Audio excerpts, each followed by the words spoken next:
In a small town in the old country, the rabbi died. His widow, the Rebbetzin, was so disconsolate that the people of the town decided she should marry again. But the town was so small that the only eligible bachelor was the town butcher. The poor Rebbetzin was somewhat dismayed because, after all, she'd been married to a scholar, and the butcher had no formal education at all. But she was very lonely, so she agreed, and they were married. After the marriage, Friday night came. She went to the mikveh, as traditional Jewish women tended to do, and then she went home to prepare to light the Shabbos candles. The butcher leaned over to her and he said, "My mother, Hannah, told me that after the mikveh and before lighting the candles, it's good to have sex." So they did. She lit the candles, prepared to sit down for dinner, and the butcher leaned over again and he said, "My father, Shmuel, told me that after lighting candles and before Shabbos dinner, it's good to have sex." So they did. They went to bed that night, saying their evening prayers, and he leaned over again, and he said, "My grandmother Rivka said, before you go to sleep on Shabbos, it's a double mitzvah to have sex." So they did. When they awoke, he leaned over again, and he said, "My grandfather Moshe says when you wake up on Shabbos, it's good to have sex." So they did. On Sunday, she went out to the market to buy some food, and she ran into a friend who said, "No, so how's the new husband?"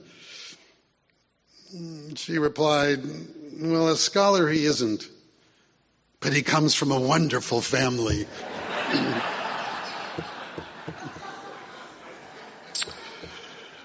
That's how I think of all of you. Not the sex, as a wonderful family.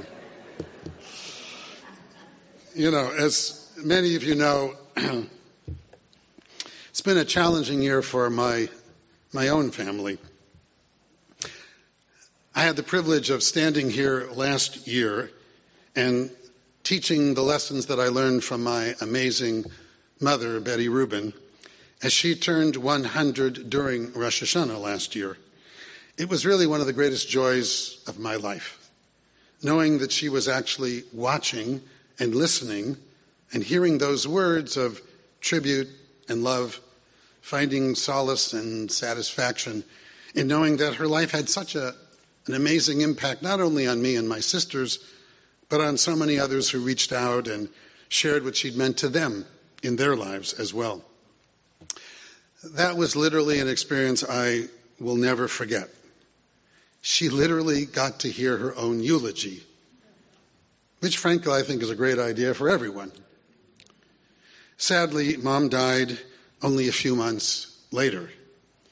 But she died as our tradition teaches the righteous are supposed to die, gracefully, gently, peacefully at home, as if from a divine kiss, with one of my sisters by her side, holding her hand, guiding her from this world to the next. Unfortunately, I know a lot about grief. Grief itself is a paradox. You desperately want to remember, and you desperately want to forget. This is my year of mourning, but grief and I have been intimate companions my entire life. First, when I was 4, my father died, and then when I was 12, on a synagogue youth group trip, horseback riding, I watched as a friend of mine fell off her horse right in front of me, hit her head, and died.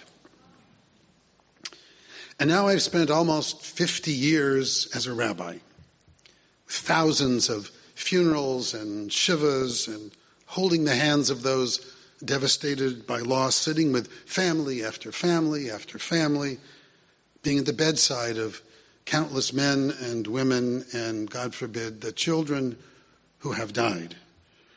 Being president of griefhaven.org for the past 20 years started with our help by our dear friend Susan Whitmore after her beloved daughter Erica died at age 32, diagnosed with a rare cancer while planning her wedding.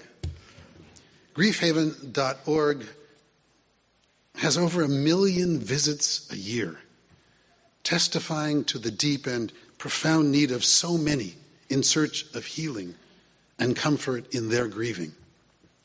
Yes, I know a lot about grief. I'm reminded of the famous country western song sung by Kenny Chesney. Some of you may have heard it, with the refrain, "Everybody wants to go to heaven, but nobody want to go now." And we all saw that one of the most devastating side effects of the pandemic was the nightmare that all of us clergy experienced when someone died. Like my own Uncle Harry, who died in the first year of the pandemic, lying in the hospital, frightened, alone, surrounded by masked strangers rather than the comfort of family surrounding him. No one should have to die like that. No one.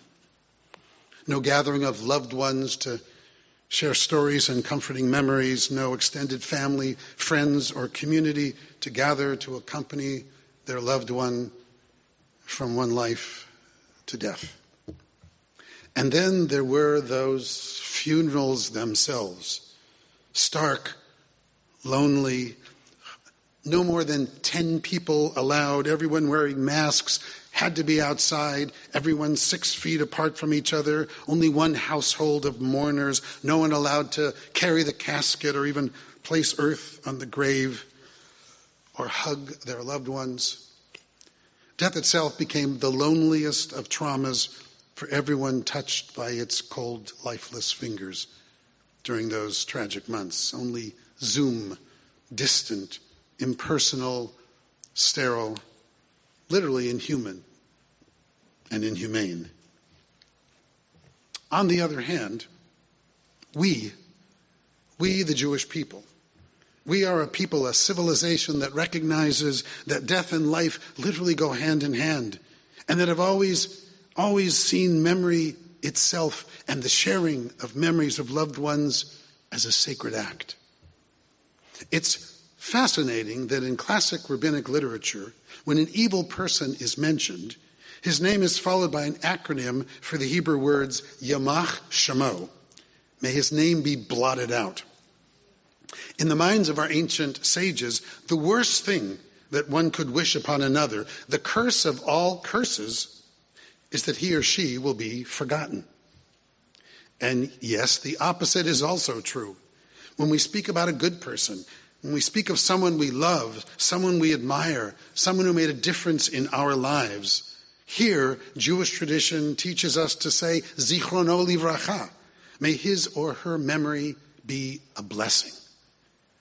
Both of these, the curse and the blessing, teach us essentially the same lesson, that to be remembered is to live beyond the grave.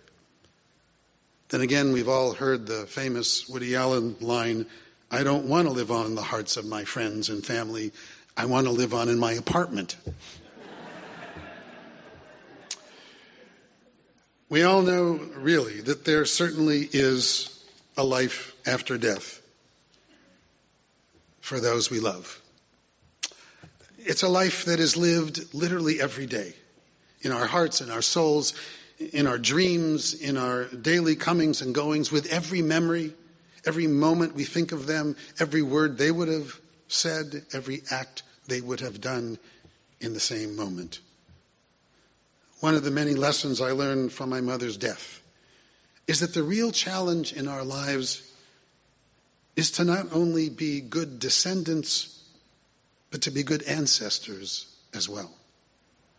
Have you ever seen a bottle of detergent manufactured by that company called Seventh Generation? We use it at home because it's environmentally friendly. But the company derives its name from a statement in the Great Law of the Iroquois Confederacy written by the Iroquois elders that says, "In our every deliberation, we must consider the impact of our decision on the next 7 generations." Wow. Who could possibly know that better than we, the Jewish people, who have been passing down our wisdom, our moral challenges, our way of life, our memories, both personal and collective, for more than 100 generations. And here we are on this sacred day. At the very same time, both descendants of generations who came before and ancestors of those yet to come. And every choice we make, every memory we cherish, every lesson we teach will be the gift of love, the gift of life, the gift that will remain when our physical lives are over, that will make all the difference to those who come after us. What COVID-19 taught us all was a reminder of what really matters most. And we all know it. It's not the travel to exotic places or the bigger office or the luxury car, not more money in the bank, not fancier suits or ties, even though I like them, designer shoes and purses, as beautiful as they are. But as I've said over and over again throughout my career, even from this very bima, that the most important things in life are never things at all. They are always people, the people we love, the people we cherish, the people who matter in our lives. That is the essence of life itself, the lives we cherish, the people we love, the preciousness of the everyday, the ordinary, the simplest ability to touch someone and hug the ones we love. It is death, after all, every bit as much as life that makes us fully human. If you ask firefighters, what do people grab when their house is on fire in that moment of panic, they will tell you the 3 Ps: people, pets, and pictures. Not the fine jewelry or the china or even the cash. Pictures. Pictures are priceless because they represent moments in time with the people we love. And that is always what matters most. Moments in time with the people we love. Viktor Frankl, the brilliant psychiatrist and Auschwitz survivor, wrote a book that literally changed my life and was one of the most influential books of the 20th century, called Man's Search for Meaning. In it he wrote, "The meaning of life is to help others to find the meaning of theirs. The meaning of life is to help others find the meaning of theirs." Perhaps that's why we're all here. That's why we've created this drama of the High Holy Days year after year for literally thousands of years.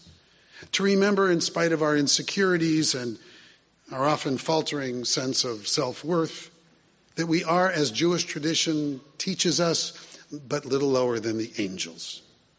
And our task, our challenge, our mission in life is to live every day, as I always say, so that what we say matters and what we do matters and who we are matters in the lives of others. One of the greatest rabbis and teachers of the last century, Rabbi Abraham Joshua Heschel, once wrote, "To have more does not mean to be more." Well, to be more is to make a difference in the lives of others. And I think that inevitably is one of the most profound lessons of Rosh Hashanah, this Yom HaDin, this Day of Judgment. Last year I shared the lessons of my mom's life, and tonight I'm essentially sharing the lessons of her death. And as our beloved Rabbi Cheryl Leward of blessed memory so beautifully wrote, death is always personal. That was indeed the first lesson I learned all over again. I've seen it myself hundreds of times as a rabbi, and there I was in that exact context, but this time sitting as the mourner, sitting with my 3 sisters, talking about Mom, and what we should say at her funeral, and learning all over again but somehow more intimately and more powerfully and more personally than ever before, that every memory is personal. Every relationship is unique and ours alone. Everyone has their own truth, and that is to be respected, honored, and cherished. And perhaps the most important lesson I learned this year is that relationships themselves are not merely life-affirming. They are literally life-saving.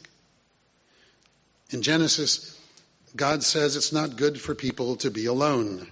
And believe it or not, the most recent studies show that loneliness is as dangerous to our health as obesity, smoking, and alcoholism. In the latest eye-opening study, loneliness alone increased the risk of premature death by 26%. Remember back in 1964 when the Surgeon General of the United States first reported that smoking caused cancer. It literally changed our entire way of thinking and saved the lives of millions ever since. Well, sadly, the latest report of the current Surgeon General of the United States, Dr. Vivek Murthy, is a stark warning that loneliness itself is the most urgent health concern of 2023. It's just one indicator of where we're going. Between 2001 and 2019, the suicide rate for teenagers jumped 40%. And emergency room visits for self-harm rose 88%. And according to the National Institutes of Health, overdose deaths have tripled in the last 5 years, and so many of those overdoses can be directly linked to loneliness and searching for drugs that can alleviate that pain. Think about this. 73% of Americans under 30 believe that people just look out for themselves most of the time. 60% of Americans under 30 believe most people simply can't be trusted. Indeed, a study from the Pew Foundation reports that most young adults in the United States see others as, quote, selfish, exploitative, and untrustworthy. Meanwhile, another recent survey from YouGov found that 1 in 5 millennials reported having 0 friends. 0 friends, except, of course, the virtual ones on Instagram or Facebook or something. Is it any wonder that deaths of despair disproportionately plague Americans? In 2021, suicide was the second leading cause of death for Americans aged 10 to 34. And the suicide rate for men in 2021 was nearly 4 times higher than that of women. Sadly, what it too often means to be a man in our society is to feel isolated and lonely. A few months ago, the 988 Suicide and Crisis Lifeline answered 160,000 more calls, chats, and text messages than a year ago. And a Harvard social scientist tracked the lives of 7,000 people over 9 years, and he found that the most isolated people were 3 times more likely to die than those with strong social connections. In fact, people with bad habits like smoking, poor eating, or obesity, or alcohol use, but strong social ties actually lived longer than people with great health habits, but who are isolated. Let's go for a drink. In other words, my wife was thrilled to learn that it's better to eat Twinkies with good friends than to eat broccoli alone.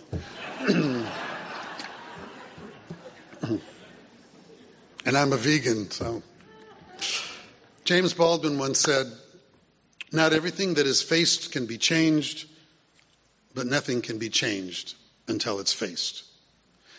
So let's face this reality together, as a community, as a congregation, as a family. What is the solution, the remedy for this seemingly ubiquitous loneliness? We actually all know. Number one, get social. Social people are simply happier and live literally longer. Connect in real time, in the real world, with real people, not merely online. And number two, what Judaism has always known and taught, be other-oriented. Do something for someone else. After all, that's why we have so many tikkun olam opportunities right here at KI. And look, Los Angeles is literally filled with other possibilities as well. And number three, gratitude. Gratitude, an attitude of gratitude can literally save your life. Every day.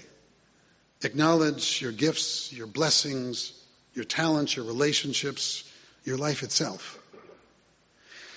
Now that I'm turning 75 this year, I'm reminded of the story I heard recently about a woman my age who went to a new dentist for the first time, and she saw his full name written on the diploma that was on his wall. She recalled that a tall, handsome, dark-haired boy with the same name had been in her high school class some nearly, 60 years before. She thought, could he actually be the same fellow that she had a secret crush on way back then? Upon seeing him, however, she quickly discarded any such thought because this ancient, balding, gray-haired man was way, way too old to have been her classmate. But, as you can imagine, after he examined her, she got up the courage to ask him anyway if he had by chance attended Santa Monica High School. Yes, I did, he gleamed with pride. I was a Samohai Viking. When did you graduate, she asked. 1967. Why do you ask? Wow, she exclaimed. You were in my class. He looked closely at her and then he asked, what did you teach?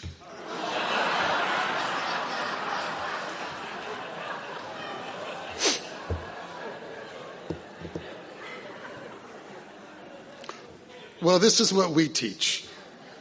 Every Rosh Hashanah, every new year is another opportunity to remind ourselves how blessed we are, how privileged we are to be alive and to be alive today. And to realize how desperately so many others, including someone you just might know, need the gift of relationships that you can give.